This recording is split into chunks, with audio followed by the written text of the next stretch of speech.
Today I'm taking a look at the AWT Handheld Flux Core MIG Welder.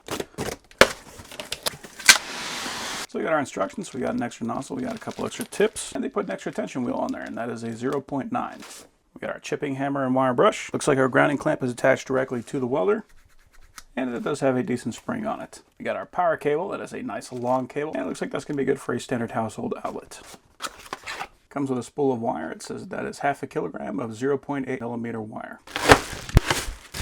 And there is the welder. So very interesting design in that the entire welder is going to be something that you're going to hold in your hand. The main benefit of something like this is that if you need to like carry this up a ladder or something like that, that's going to be much easier to carry than one of those smaller portable welders. Just the fact you can carry literally everything in one hand makes this something that can be very useful for very niche applications. Now the downside of that, of course, is going to be that you're going to have the weight of the entire welder in your hand. So it's going to be something that's going to fatigue you a little bit faster than if you had a small welding gun in your hand. Just the fact that you're going to be holding up the entire welder and the spool of wire is going to make this a little bit heavier. Now with that being said, without the wire, this is actually fairly light. It's a lot lighter than I was expecting it to be. It's going to have the inverter, it's going to have the motor to spin the wire, and it's a surprisingly light package. So we got clips on the top, and that will allow us to open up this shield. We got a spot for our wire. We got our tensioning knob actually on the outside, so in the event that this isn't feeding very well, we can increase or decrease that tension there.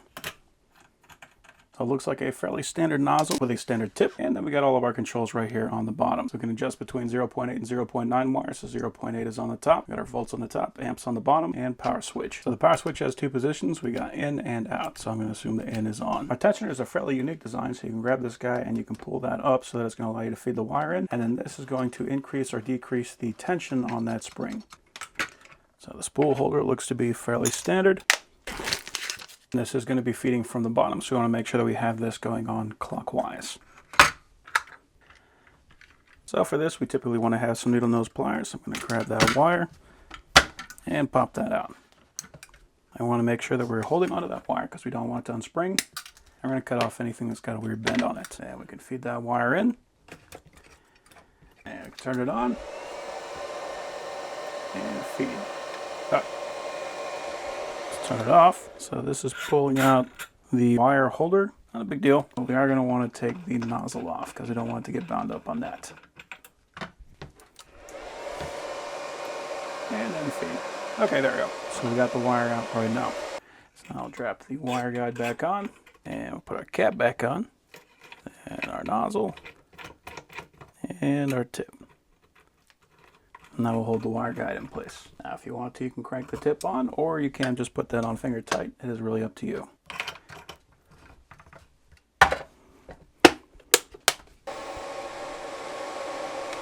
Cool.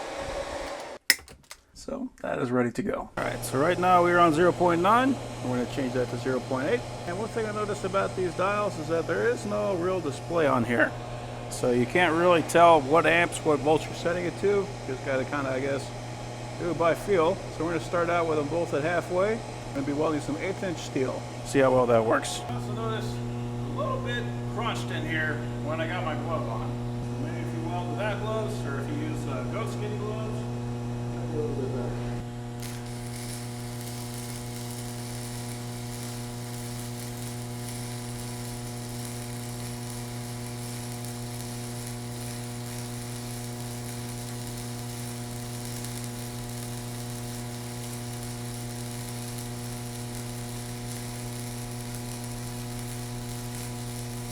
You can try to come back up. Okay.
Well, it definitely runs smooth, no skipping or popping or anything like that, so that's definitely a plus.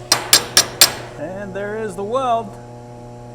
So yeah, halfway up, can definitely lay a bead. Yeah, very interesting welder. Never seen one like it. I have seen the handheld stick welders, never seen a handheld MIG welder, never used one anyway. But the fact of the matter, it does weld. I mean, it does weld pretty much like you would expect out of a standard flux core MIG welder. I think it's a niche product. I think that's going to be something that you're going to want to have if you're going to be welding something that's like far out of the way or you're going to have a hard time getting to it. That's going to be an excellent welder for that. And on top of that, if it's just going to be something we're going to be laying a couple of beads, maybe you want to have something that you could easily take the whole thing and throw it on a shelf in the garage, that'd be nice for that too. So overall, that is a very neat welder.